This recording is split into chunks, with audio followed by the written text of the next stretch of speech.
Olá, aqui é o professor Costa, hoje dando continuidade aí aos nossos estudos sobre geometria.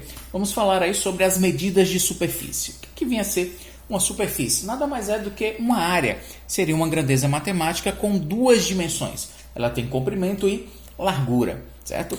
É uma escala, certo? Ela segue uma escala muito parecida com a escala que nós já vimos anteriormente sobre comprimento. Só que, como eu falei, ela tem duas dimensões. Ela tem comprimento e tem largura, certo? Unidade padrão é o metro quadrado. À esquerda você tem os múltiplos, quilômetro quadrado, hectômetro quadrado, decâmetro quadrado. E na direita você tem os submúltiplos, decímetro quadrado, centímetro quadrado e milímetro quadrado. Qual é a principal diferença para a escala que a gente tinha anteriormente? Galera, cada casa dessa, ela suporta até dois valores ao mesmo tempo, dois números. Então lá, quando a gente saltava uma casa, saltava justamente um número. Aqui, cada casa que você vai pular, ela vai saltar dois números por vez, ou então dois números por casa. Já vou fazer aqui algumas transformações para a gente, para vocês verem como é que a gente vai trabalhar agora com a nossa escala. Certo? A presença desse quadrado aí é justamente para indicar que ela possui a capacidade de armazenar até dois números por casa. Então, 0,06824 hectômetros eu quero transformar em metro quadrado. Se está nos hectômetros, certo? Ó, cada casa aqui, ela suporta agora dois números, 0,682,4. 0,06824 hectômetros quadrados. Eu quero transformar em metro quadrado. Então, a sua casa do hectômetro vai saltar decâmetro quadrado, certo? E metro quadrado. Chegou aqui, a vírgula se deslocou entre os dois zeros e foi parar entre o 2 e o 4. Zero à esquerda, certo? Não são significativos. Você pode esquecer de escrevê-los e repete o restante dos números. 682,4 metros quadrados, ok? Ou 682 metros quadrados e 40 decímetros quadrados. Mas, como a gente vai sempre transformar o que é um método prático mesmo, então 682,4 metros quadrados, ok? E 2,7 centímetros quadrados quero transformar em milímetros quadrados. Então a gente vai apagar aqui, vou utilizar a mesma tabela, vocês observam que realmente é algo bem prático. A gente utiliza a mesma tabela para todos os valores. 2,7 centímetros quadrados, 2,7. A vírgula está na casa da unidade que pertence. Eu quero transformá-la em milímetros quadrados. De centímetro para milímetro, você vai saltar apenas uma casa. A vírgula tem que vir para cá. Só que, nesse salto, você tem um número já lá, mas cada casa ela suporta até dois valores. Então, para completar a casa, você acrescenta o zero. Então, 2,7 centímetros são 270 milímetros quadrados, certo? Cada salto, cada casa, ela suporta até dois números por vez. E 590 decímetros quadrados, quero escrevê-lo em metros quadrados, certo? Agora a gente vai ter que voltar na escala.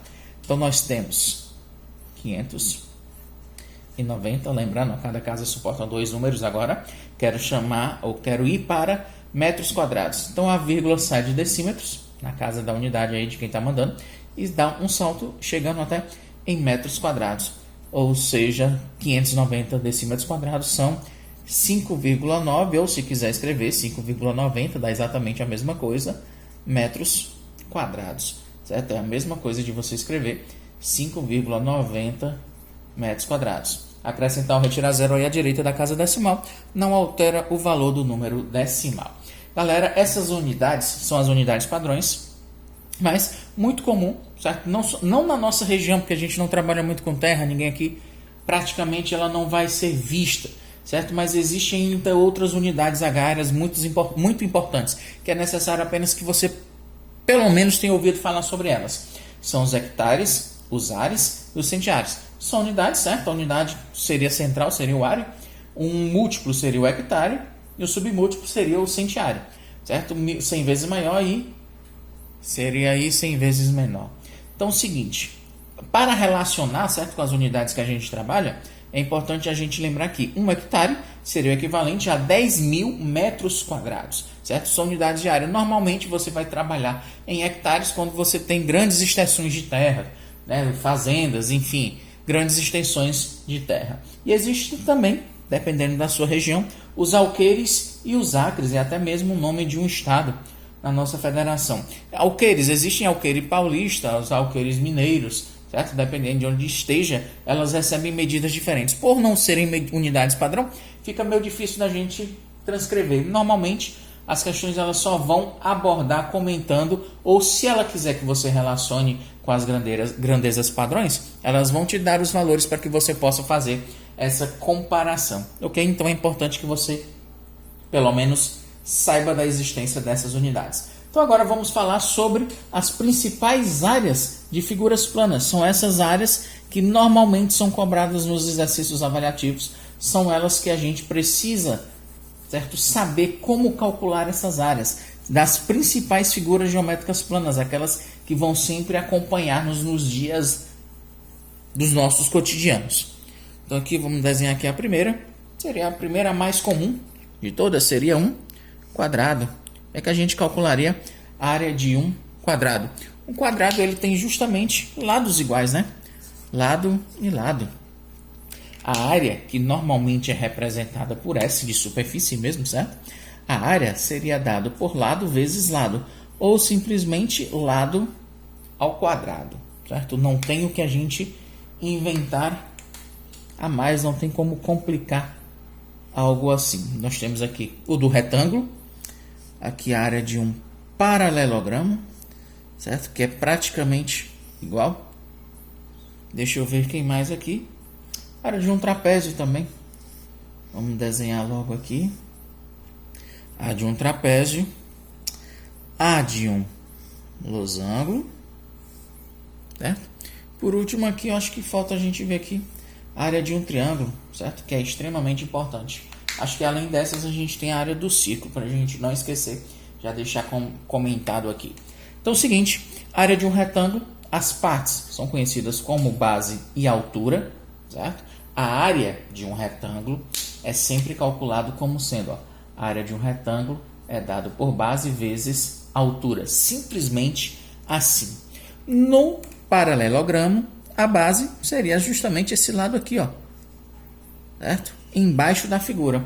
A parte inclinada, a distância entre essas duas bases é o que a gente chama de altura. No paralelogramo, assim como no retângulo, a gente teria a área da superfície, a área dessa região, limitada por essa figura, seria também dada por base vezes altura. Já no trapézio, a gente teria partes ou uma equação diferente. A distância entre as duas bases é o que eu chamo de altura, mas as bases você observa que elas têm medidas diferentes. Existe a base maior e a base menor. A área do trapézio é dada por base maior mais base menor vezes altura, e isso dividido por 2, certo? Não tem como esquecer. Base maior mais base menor vezes altura, que é a distância entre as duas bases, e tudo isso dividido por 2. A área de um losango, certo? A parte amarela aí da nossa bandeira. Aqui nós temos a diagonal menor, certo? O Dzinho. A diagonal maior, que a gente representa aí por Dzão.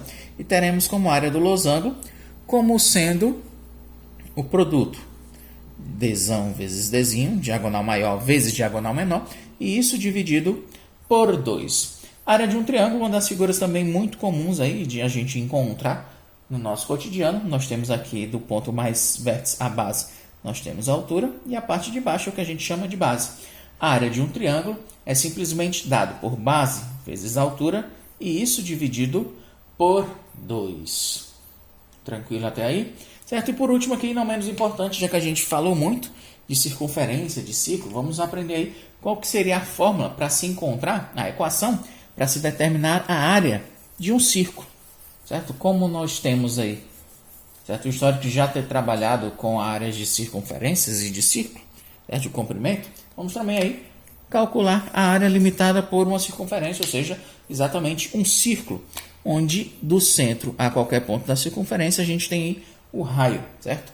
Essa daí nós temos a área do círculo dada por π vezes o raio ao quadrado. Lembrando que π é o valor de uma constante. Se a questão não te falar nada, você já sabe que o valor é de aproximadamente 3,14. É só substituir com a distância do raio ao quadrado e multiplicar pelo valor da própria constante. Então, galera, nós ficamos por aqui sobre medidas de superfície. É exatamente isso que a gente tem para a gente.